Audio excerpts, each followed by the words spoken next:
allegiance to the flag of the United States of America and to the republic for which it stands, one nation, under God, indivisible, with liberty and justice for all. A moment of silent reflection.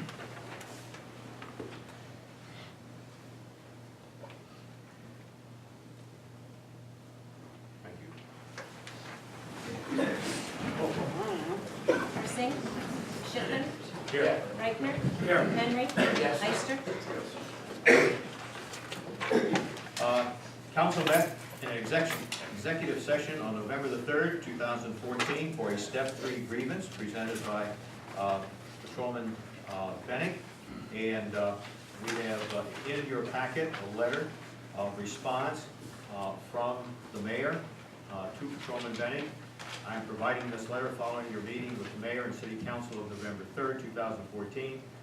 You explained your position concerning a request for payment of up to 240 compensatory hours. I explained to you that the fund will be paid to you in the amount of 40 hours per pay until paid in full before the end of 2014. Pension calculations prepared by consultant actuary David Killick of Conrad Siegel Associates is included in the response. The relief request under your grievance is denied. Sincerely, David L. Persing. I'll accept a motion to accept or to approve the denial of the additional payments to Patrolman Benning. I'll make that motion. Is there a second? Second. Roll. Reichner. Yes. Henry. Yes. Eister. Shipman. Yes. Approval of the minutes for the police department, treasurer, engineer, code office, public works, police pension board, quarterly, redevelopment authority, and planning commission. Have a motion to approve those as submitted. I'll make that motion. Second? Roll. Henry. Yes. Eister. Yes. Shipman. Yes. Reichner. Yes. Any comments on the agenda items for this evening's meeting? Okay, if not, the CDGB upgrade and update. And Jamie, would you? Looks like you got a lot on your agenda there. Just a couple of things here. The first thing is additional engineering costs for Chestnut Street. There is a signature for an amendment to the professional engineering services agreement needed to add $9,248.90 to the engineering to be paid out of CDBG funds. So I just need a motion to approve paying that additional cost out of CDBG for the Chestnut Street engineering put towards the Second Street traffic signal part of the project. Okay, we have a motion to approve the additional payment. I'll make that motion. Second? Eister. Yes. Shipman. Yes. Reichner. Yes. Henry. Yes. Maybe one quick question. Make sure when Lee's doing all those billing, keep separate, just for our knowledge, when it comes to municipal 30, that part of it. Yes, he labels those utility, so those would be labeled the utility. Thank you. Also on Chestnut Street, while we're on that, Lee did let me know via text today that Unitech has approved the utility design, so that is all completed. We did advertise for bids. The pre-bid meeting is scheduled for November 20th. And there's a public meeting, I believe, November 19th, here at 7 p.m. for the residents of Chestnut Street to get questions answered and such. Today we found out the PennDOT TAP grant was not approved. We didn't expect it to be, but just officially we did find out that was not awarded. And our grant manager, Don Enrico with DCED, did indicate that I should let her know when we open bids what our shortfall is, and then they'll consider the competitive funding we have in to make up for that shortfall. So I did get in touch with her. The other two things that are on the agenda are for your 2014 application process, re-adopt the fair housing resolution. This is something that's included in your application every year and advertised publicly every year. The DCE is now requiring that you take action to re-adopt the resolution each year. Okay. This is our commitment to non-discrimination. I'll accept the motion to approve the fair housing resolution. I'll make that motion. Second? I'll second it. Roll. Shipman. Yes. Reichner. Yes. Henry. Yes. Eister. And then finally, we have the resolution to submit the 2014 application to DCED, which This goes in on November 21st, and also the rest of the signature documents for that application are here for the mayor's signature as well. And you need a resolution for that, Jamie? Yes. Okay. Receive a motion. Dale, make that motion. Second. Reichner, Yes. Henry. Yes. Ister, Shipman, Yes. Anything else? Terry, will the mayor be back to sign those directly? he'll be back Monday, Okay. 17th. Okay. I'll need them Tuesday. Okay. The application's due Friday next week, so. Well, he can come in Sunday and sign them. Okay. Whatever works, as long as I have them for the next week. it's fine. Okay, anything else? That's all, thank you. Okay, SRI report, Megan?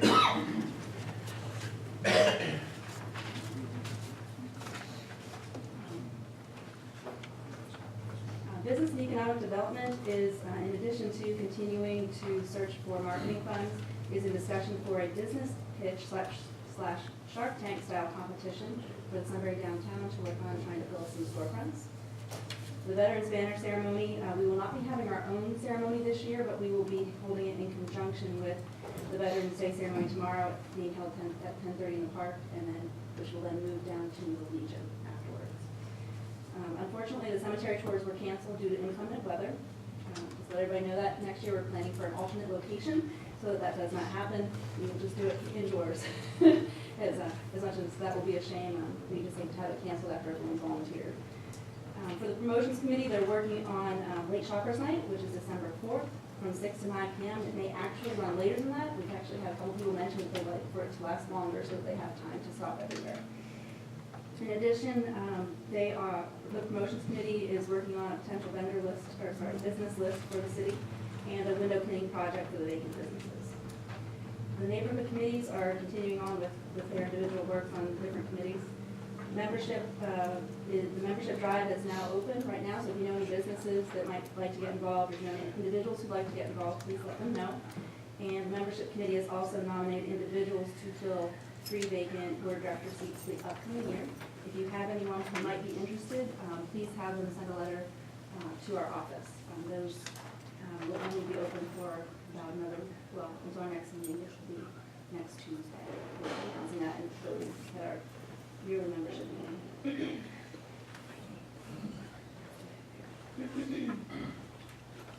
Light Fest will need volunteers on November 17th, so please contact our office if you are able to help volunteer for that. That is during the business day. Riverfront Planning just held a wrap-up meeting for Wine and Brew Fest. We're hoping for some growth again next year. It was a successful event this year. And we are planning to have a rack card out before the end of the year, announcing all the events that we know are coming up through the 2015 year. Lastly, not lastly, but close to last, New Year's Eve, we're seeking sponsors to assist with this event. The children's theme the theme for the children's area will be a Frozen theme, so hopefully that'll get everybody excited. We hope to have karaoke for the kids and someone dressed up as Elsa and anything else we can try and manage by the time that comes around. Sparks, flower baskets were taken down and to be prepared for planting next year. And they're working on a keystone designation as well. I think all the documents have been approved. We're just finalizing the resubmission. I'm supposed to meet with Cheryl on Wednesday for that. The Albright Council lease with the H2 Church has been signed, so we have our first tenant in the Albright Church. And year 2 of the MPP tax credits has been approved. And finally, we had our first event there on Saturday, which was a chili cook-off with 14 participants, and they raised funds to donate to the school. Anybody have any questions for Megan? Yeah, I've got a question. Sunbury American, I hear rumors that you guys are banning it from your members' premises and you're also banning people advertising in it who are members of SRI. Is that true or not? Yes, I'm not sure. Not true, so you're fully supporting it? I wouldn't say, I think that isn't our position to support or not support it. Okay, so if Joe Bartello goes to any of your members, they'll be happy to advertise in his paper, then that's what you're saying? It's their choice whether Yes, they want okay. to Just participate. want some clarification on that. Thank you. Thank you, Megan. Thank you.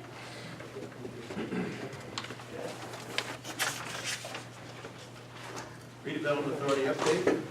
Yeah, I'll be pleased to provide an update. We were successful in front of Judge Wiest the other day, and the New Development Authority was able to acquire additional property so they'll be put into the basket to be recycled for the benefit of the community.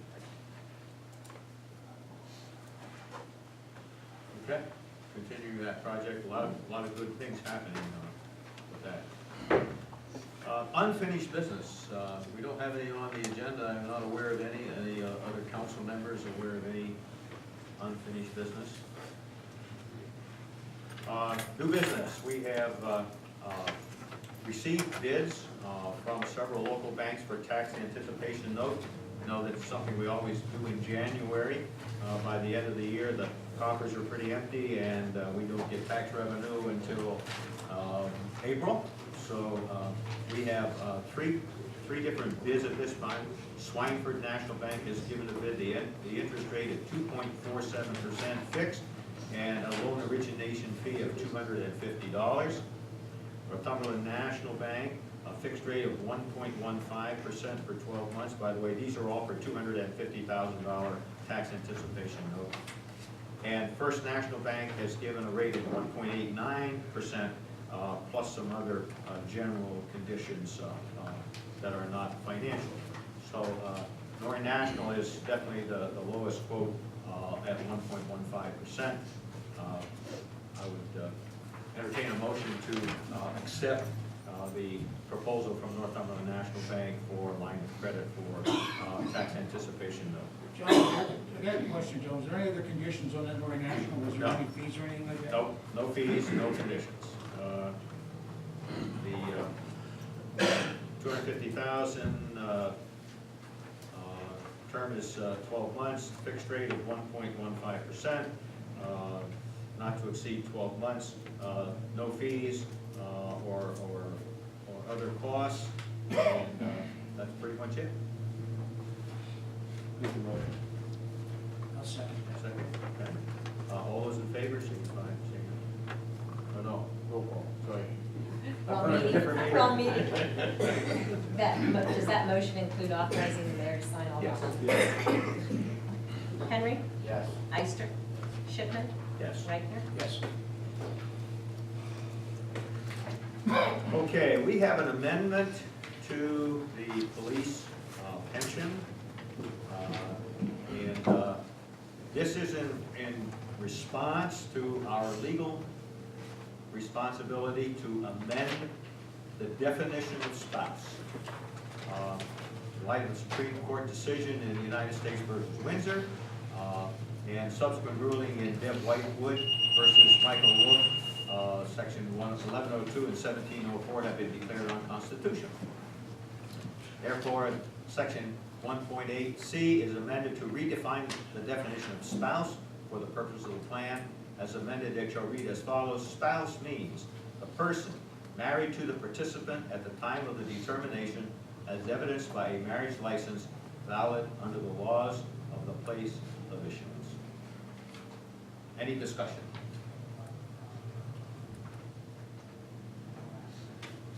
Okay. Hearing none, I'll entertain a motion to approve the amendment to the police pension fund. Second. Second? Roll call. Ister? Yes. Shipman? Yes. Reichner? Yes. Henry? Yes. Okay, we have invoices. Not too bad this round. General fund invoices, $28,344.55. And liquid fuels of $16,377.37. I'll make a motion that we pay our bills. Is there a second? Roll? Shipman? Yes. Reichner? Yes. Henry? Yes. Ister? Okay, tax exoneration. We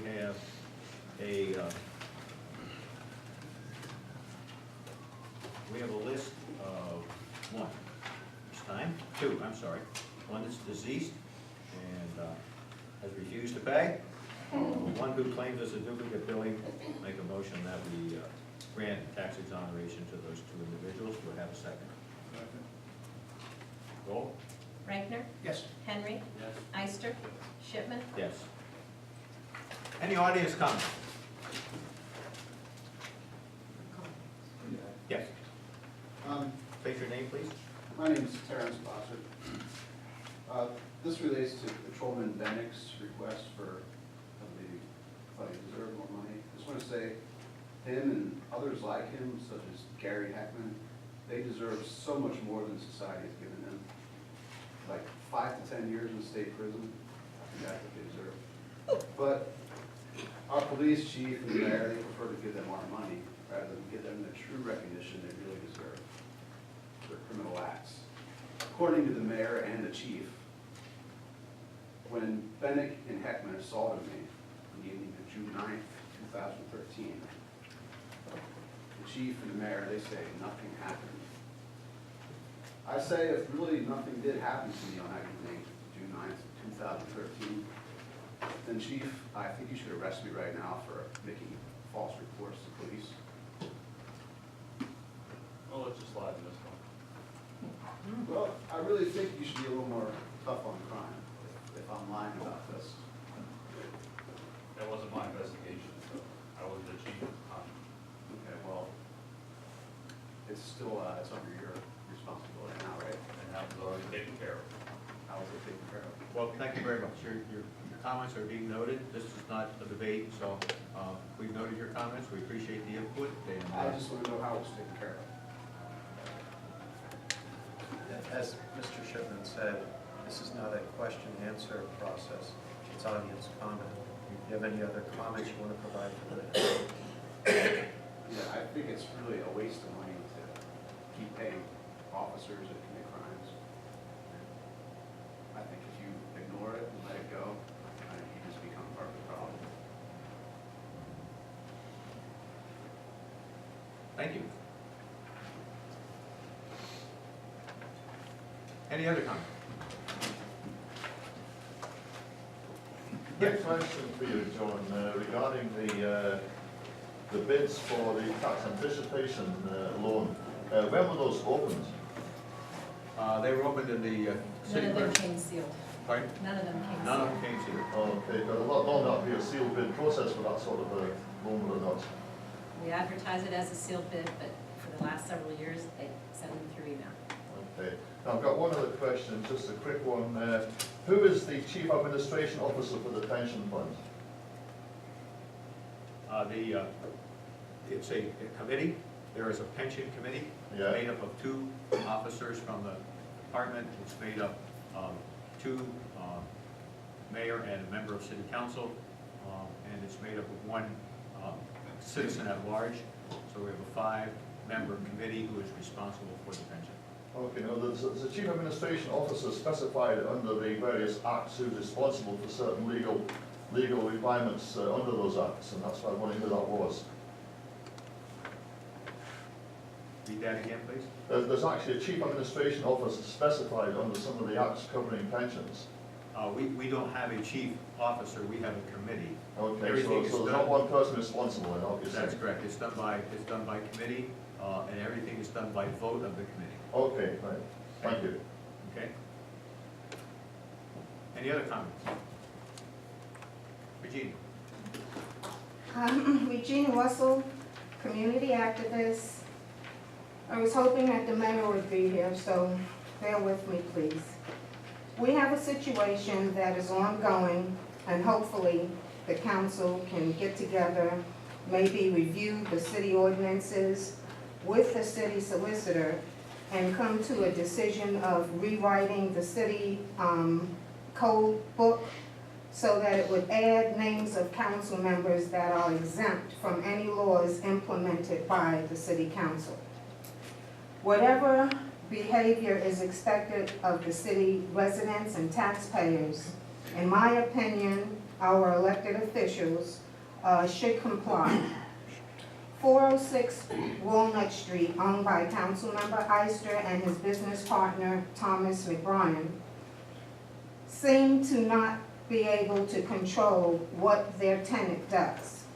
And the tenant continues to violate a city ordinance that is not being enforced and should be enforced by the code office. Some council members, to me, have been drunk with power and abuse of authority, forgetting the taxpayers who pay into the city and have the right to expect a higher code of conduct from each of you. I continue to address some of the issues over and over with the hopes that someone will hear me, help resolve the minor issues with the truth.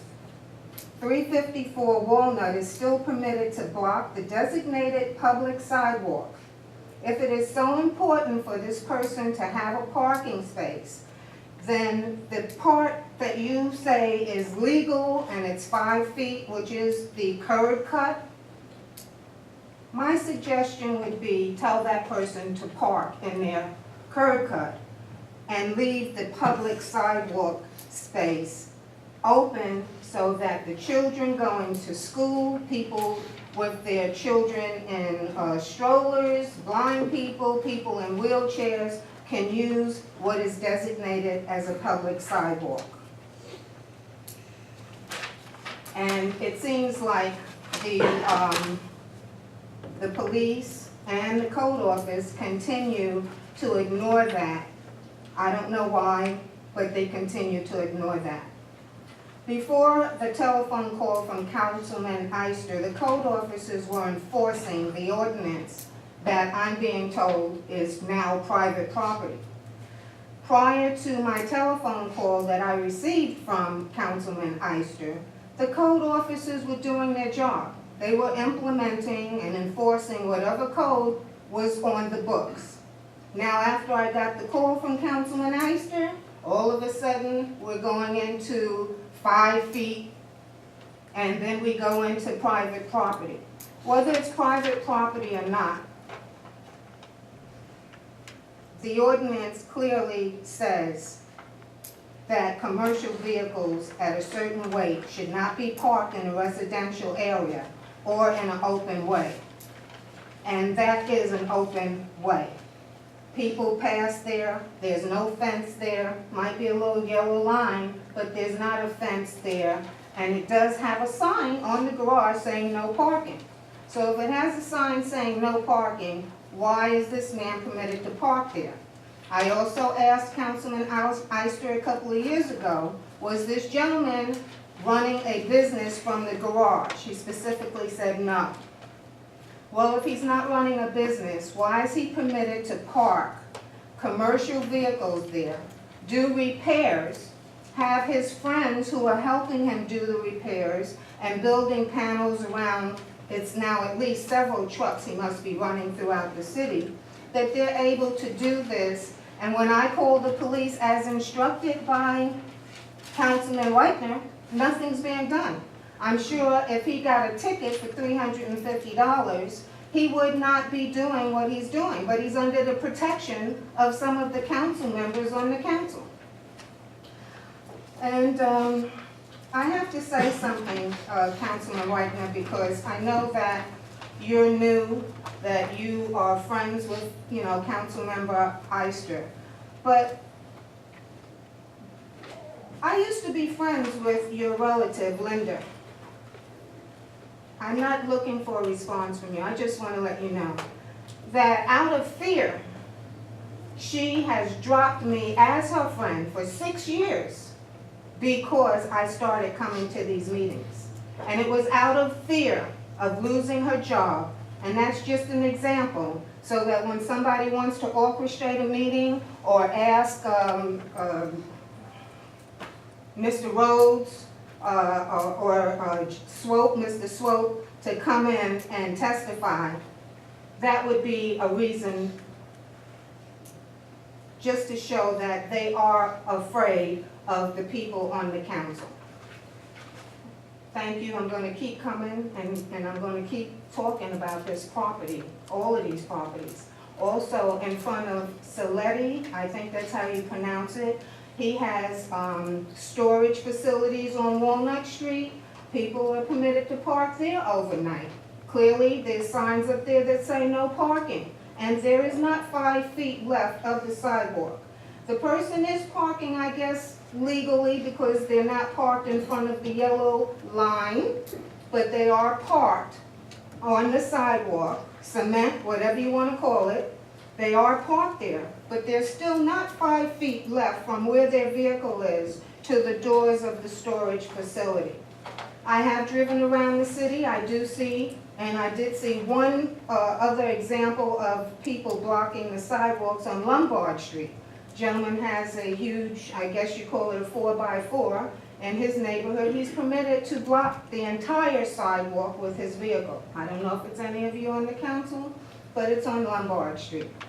You ask the citizens to help you, you ask us to support you in wanting to beautify the city, yet when someone like myself comes here, either they're humiliated, they're laughed at, they're scared of any retaliation from anyone on the council, and I just ask that you do a little more consideration. Somebody have a heart. Please listen, a little integrity. Somebody on that council has integrity. That's what I'm looking at. Thank you. Thank you. Any other comments?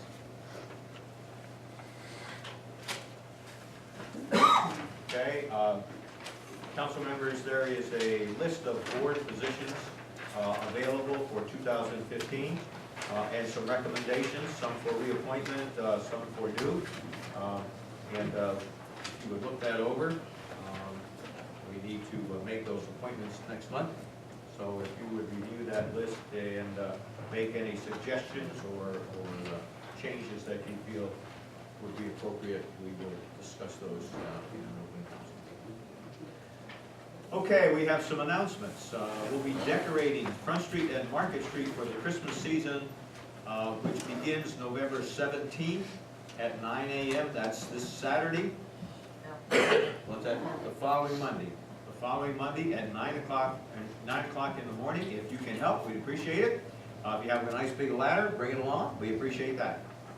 Santa Parade is November the 28th at 6:30 p.m.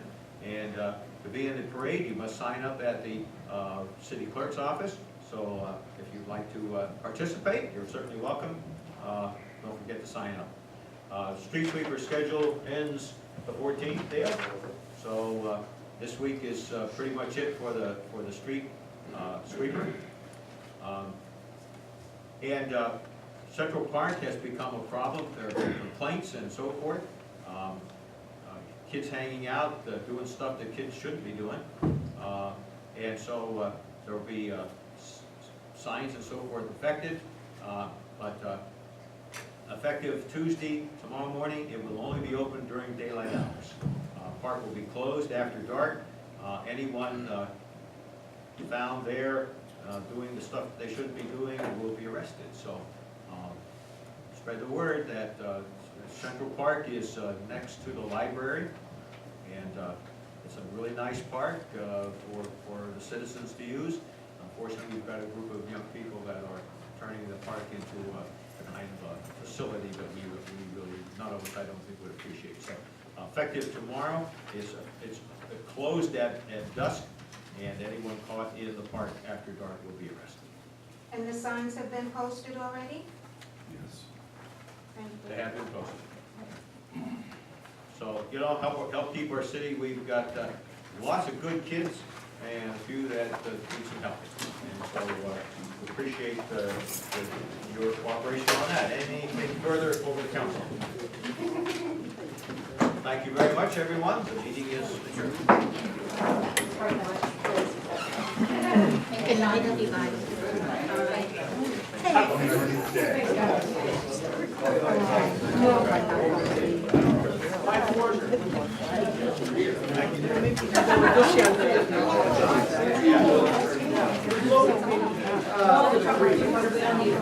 What essentially